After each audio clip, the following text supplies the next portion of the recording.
Il presidente del comitato scientifico per il monumento al Gattamelata di Donatello è Fabrizio Magani, soprintendente dell'archeologia, belle arti e paesaggio per l'area metropolitana di Venezia e le province di Belluno, Padova e Treviso.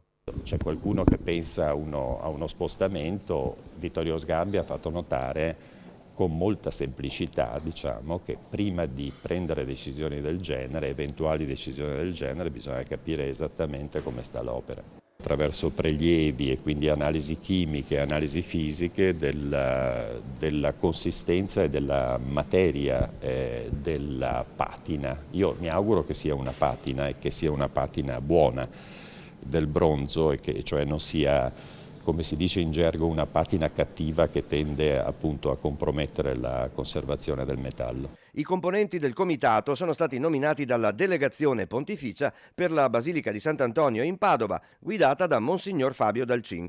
Oltre al soprintendente ne fanno parte Francesco Caglioti, professore di storia dell'arte medievale alla Normale Superiore di Pisa, Maria Donata Mazzoni, già direttrice del reparto bronzi dell'Opificio Pietre Dure di Firenze, e Giovanna Valenzano, professoressa ordinaria di storia dell'arte medievale all'Università di Padova.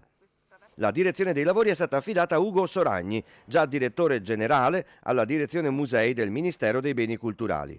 Il comitato scientifico inizierà ad operare, anche con visite sul posto, dalle prossime settimane. È fondamentale salvaguardarlo innanzitutto, poi se i tecnici faranno una valutazione di un certo tipo ne trarremo le conseguenze assieme a Vittorio Sgarbi, che è un amico e persona intelligente.